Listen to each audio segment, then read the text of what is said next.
Hello, and welcome to this roundup of social class difference in historical romance where the gentleman outranks the lady. I'm Olivia, your favorite resource for book recommendations you can easily screenshot, and you're watching Random Olive Reads. So, why is social class difference such a big deal and such a source of conflict in historical romance? Well, these characters in these romances are usually socially expected to marry within their same class to ensure a good breeding, maintain social status, blah, blah, blah. For the lords of the Ton, they're encouraged to marry proper wives to breed their heirs. If a man happens to fall in love with a woman of lesser status, the socially acceptable route is to make that woman his mistress while he marries someone else. But what happens when he actually wants to marry the woman he loves instead? Well, here's a roundup of books that meet that.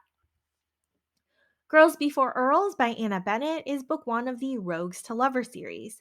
Hazel is the headmistress of a new finishing school, and an earl has come to drop off his 15-year-old niece, who was recently orphaned. Now, the niece has been acting up, understandably, and was kicked out of two other schools recently. Although Blade is willing to pay any cost to enroll his niece and then go back to London and his miserable life, Hazel insists that he come back and visit his niece every 2 weeks.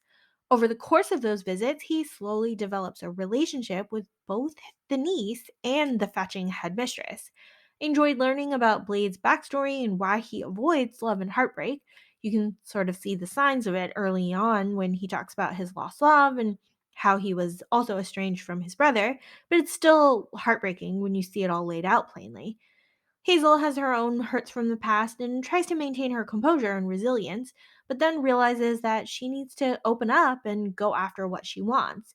It's a fun introduction to our seaside town and characters and a nice setup for future books in the series.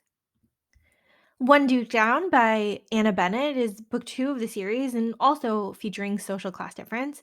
Fisherman's daughter Poppy discovers an injured man washed up on shore who claims to be a duke. She trades him shelter for money while he figures out who might have attacked him. Now, these two have instant rapport and chemistry with each other with a lot of easy teasing and flirting. However, Poppy has a poor history with members of the nobility, and the Duke, Keen, is actually a duke. Plus, Poppy has their drama with her wayward older brother. We have a mystery of Keen's assault. Despite all of these obstacles, Poppy and Keen are sure of each other's character and integrity and never once doubt the other person. This one was a fun, lighthearted, pretty low angst read.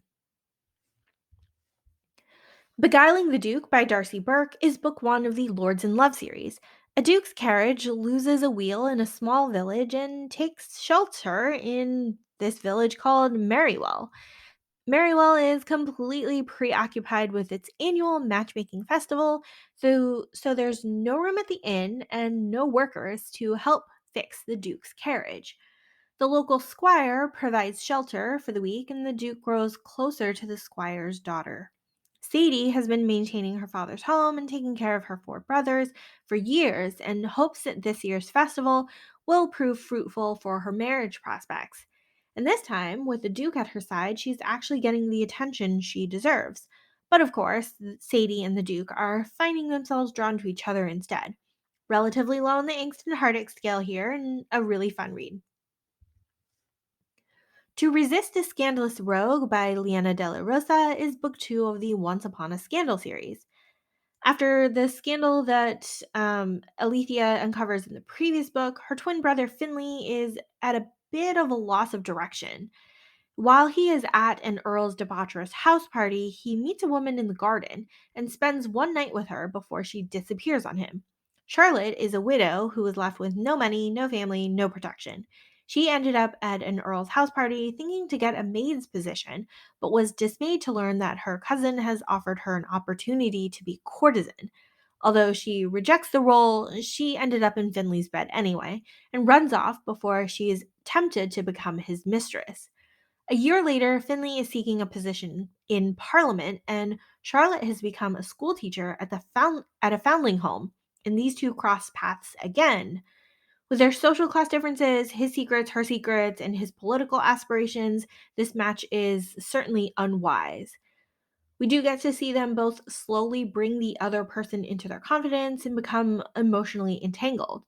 I enjoyed reading this one, and it was a really great follow up to the first book in the series, which I highly recommend reading before this one so you get a clear picture of what sort of family scandal and drama Finley is dealing with.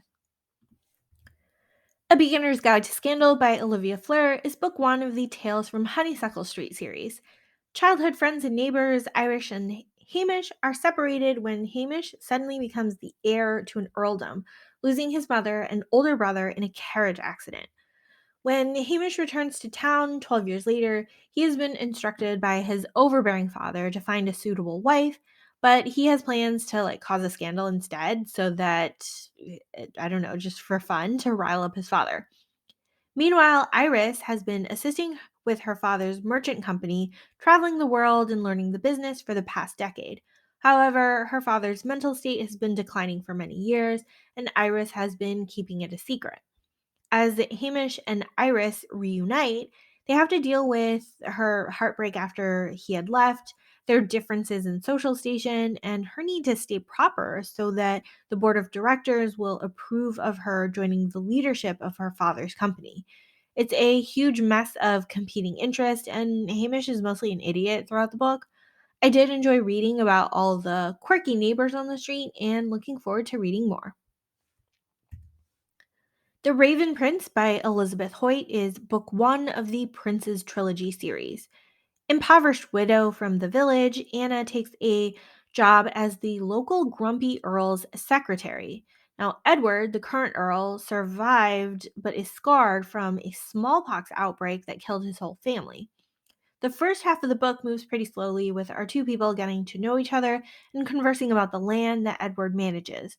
As their attraction for each other grows, Edward seeks refuge at a brothel in the city to work out his lust. Anna somehow schemes to hide her identity and have him bed her instead of a courtesan. With their differences in social class and Edward's desire to have children, a marriage is pretty much impossible between these two. Every so often, we'll see the point of view of other characters in the story, like the estate steward, the squire's wife, a hired busybody. It adds some interesting perspectives to the overall plot, and we can read about the potential pitfalls and schemes from outsiders. Now, with Anna's big secret looming overhead, we're just waiting for the fallout and the angst that comes with it. Would I Lie to the Duke by Eva Lee is book two of the Union of the Rakes series. Now, our Duke friend from book one of this series is here, and he meets an intriguing woman who has a head for business, doesn't fuss at him for his title, and is entirely attractive. However, Jess is merely a farmer's daughter hoping to find investors for her family's soap making business. When she tries to sneak her way into a business exposition, she's nearly halted at the door and ends up pretending to be widowed to a baronet to gain entrance. While there, she tries hard to focus on finding ways to subtly promote the soap business and avoid the attentions of the Duke, but can't help seem to be drawn to him.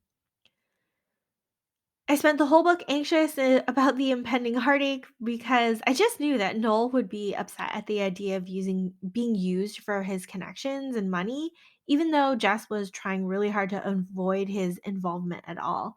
I did enjoy seeing the hints of the upcoming romance in the second book, though. Stealing Midnight by Tracy McNish is book four of the Beneath the Veil series. Now, I picked this book up because it was recommended by the Fated Mates podcast, and I was entertained despite its dark beginnings. Alwyn is the daughter of a madman who cuts up corpses to study the meaning of life and death. One day, one of those corpses is not quite dead, and she decides to save him from further harm by threatening her father and running away. When the man wakes up, he thinks he's magically entered a different time period because of his rustic surroundings and Alwyn's dress. Turns out that's not the case, and Eden has many responsibilities to get back to, including a fiance. We get to see a mix of perspectives here with Aiden's fiance and twin brother discovering his death, his grave robbery, and Alwyn's father's home. When everyone is reunited and the story Aiden's survival is unfolding, we get more drama with the severe social class difference between Aiden, who is a Duke's son, and Alwyn, an isolated villager. Add in a scheming fiance and a long history of family secrets. There's a lot to keep the pages turning. Catch a Falling Duke by Eve Pendle is book 3 of the Fallen series. So, this book takes place about 10 years after the first two books in the series, with Hugo having just inherited the dukedom. While Hugo is looking through papers in the study, he finds that his family fortune is founded upon something horribly upsetting. As Hugo runs away from his estate to think, he encounters a woman at an inn and spends the night with her. Beatrice is a lonely widowed farmer whose parents have also died and is looking to find a man named in a letter she found of her mother's. She and Hugo spend the next day looking for the man, only to be met with disappointment. While Hugo ultimately admits his troubles to Beatrice and also the fact that he's a duke, Beatrice insists that there's no future between them due to the differences in social standing, and then they part ways. At some point, Hugo finds a way to try to prove his commitment to Beatrice, taking whatever part of her life he can get. We get to go back to Bee's farm and meet all her farmhands and essentially her found family. This was a really nice way to tie things back together, and we get to learn how Hugo copes with his grandfather's ill gotten wealth. Bianca and the Huntsman by Erica Ridley is a standalone novella with a Snow White retelling here, with Bianca being the illegitimate daughter of an earl, orphaned and taken in by her late father's wife to serve as a housemaid. Now, the Countess, who prides herself on being the fairest of the land, is angry when her parrot declares Bianca to be the most beautiful. The Countess hires the huntsman, who is really an impoverished earl named Harry, who's looking for an impressive dowry, to ruin the girl. Instead, he tells her to run away. After that, Bianca befriends 7 wallflowers with quirky personality traits, and Harry can't stay away from her. This one was a fun short story to read. The Duke Gets Even by Joanna Shoup is a Gilded Age New York set book, book 4 of the Fifth Avenue Rebels series. Now, if you've read the first 3 books of this series, you'll have seen hints of an uneasy relationship between Nellie and the Duke of Lockwood. Nellie is everyone's scandalous best friend with knowledge about affairs and men. Meanwhile, the destitute Duke of Lockwood needs an American heiress to marry for money. We go back to the beginning of the Newport house party from books 1 and 2, where Lockwood and Nellie meet as strangers at the beach on midnight, and after some flirting and kissing, they plan for a tryst the next day. However, when Lockwood shows up to the house party and is introduced to all the guests, he and Nellie realize that the connection is impossible and pretty much over. We meet again in 6 months after Nellie's other friends are all settled, and Nellie is feeling listless and aimless since all her friends are married and don't need her anymore. Plus, Lockwood's still looking for a docile and wealthy bride. What starts as angry flirting turns into an angry affair, with neither of them wanting to engage their hearts. Lockwood's got secrets of his own with a health condition. Nellie is unwilling to risk her emotions after her mother died at a young age. Plus, an important side story here is Nellie's work in educating women on contraception and taking care of their reproductive rights. I appreciated seeing this play out in a historical setting and seeing Nellie's championing of women's education on the subject. One Wedding and an Earl by Tracy Sumner is book 4 of the Duchess Society series. Tragic childhoods for both Ollie and Necessity have made them both wary of romantic entanglements. Oliver, now an earl, has had a shady history of opium dens, brothels, and getting slashed in the face in a gambling hell back alley. He is now a recluse, fixing up at the estate where he suffered from an abusive father. Necessity, orphaned when cholera killed her whole family, is soon to be the most sought after landscape architect in England. When Necessity is recruited to fix up Oliver's garden, they give in to the attraction, but neither ask for anything more, knowing their own personal traumas and their vast differences in social standing. However, these two are delightfully fiery together and certainly destined for greater things if they would just allow themselves to ask for more. Thank you so much for watching this video. Links to all of these books are in the description box below. Like and subscribe so you don't miss future videos, and you can follow me on Instagram at randomolive.